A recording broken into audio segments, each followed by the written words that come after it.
Hello, Bishop William Joensen, and again at the Cathedral of St. Ambrose here in Des Moines, this holy sacred space with the spectacular stained glass windows, which not only tell a spiritual story, but tell so much of the founding history of this country and particularly of this region here in Iowa.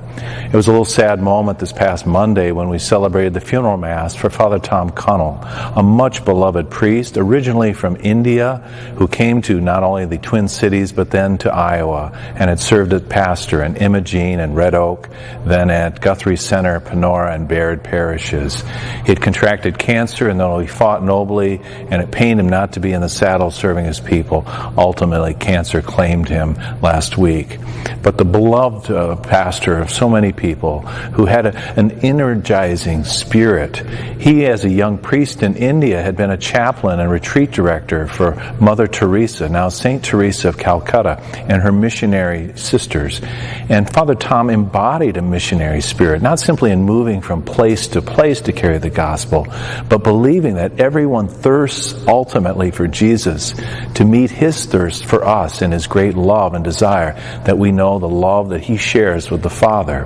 And so we believe that one of the most fundamental of human rights, beyond the right to life, is the right to hear the gospel proclaimed, the gospel that brings joy and peace, and that nothing else in this world can satisfy. And I think that's what animated Father Tom so greatly as he tried to find creative ways to bring the gospel to bear. And he had a great capacity to accompany people and to form friendships that transcended continents and countries at the same time.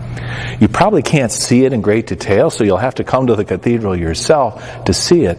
But behind me is the window that depicts not only the Spanish civilization, the colonialization of North America and Latin America, but also the missionary presence of St. Junipero Serra, the Franciscan who came and established many of the missions in California. We can understand even from this window why it's so provocative for people and evokes some of the pain that a culture and a faith being announced, a gospel and the evangelization that took place, was always kind of embedded in a kind of cultural and governmental, political claiming of a region in this way, with some oppression that was visited upon people. And so to depict Coronado and then the missionaries following in his wake, obviously it can be something that we continue to have to sift through and own up to our history in this way.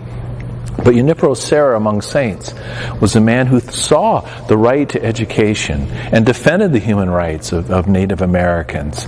And so though there were some techniques of corporal punishment practiced at the time in the schools and everything else, he was a great champion over and against the oppressive colonial government and had no truck with the military leaders. So we always want to kind of debride and peel away those layers and say, what is the kernel of truth about these witnesses, these missionaries, not only in going from place to place, but their regard for the human person as a child of God.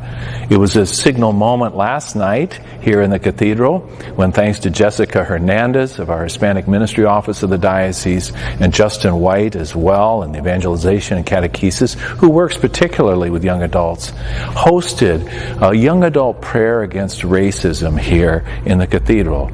Diverse participation from young people, prayers enlisting the saints, those way stations along our own pilgrim way, and holding up different profiles of people who knew oppression, but still did not succumb to anger and bitterness, but became those apostles of good news in different countries and different places and times. And so the saints are our friends in all of this, seeing that desire to unite people rather than to divide them, and to overcome those ways in which we would reduce one another based on the color of the skin, the country of origin, or whatever. So I encourage you to check that out on YouTube. Maybe it can be a prayerful moment for you through this holiday weekend with the 4th of July, a time spent not only with the saints, but with some of our young people, lifting up our hopes in God, our hopes that the gospel is a gospel of liberation from the yoke of oppression, those things that would bind us. God in Jesus Christ breaks those things so that we might be united in His Spirit, a Spirit which is always love, casting out fear, casting out those forces that would divide us from each other. Thank you for listening. Let's continue to pray for each other.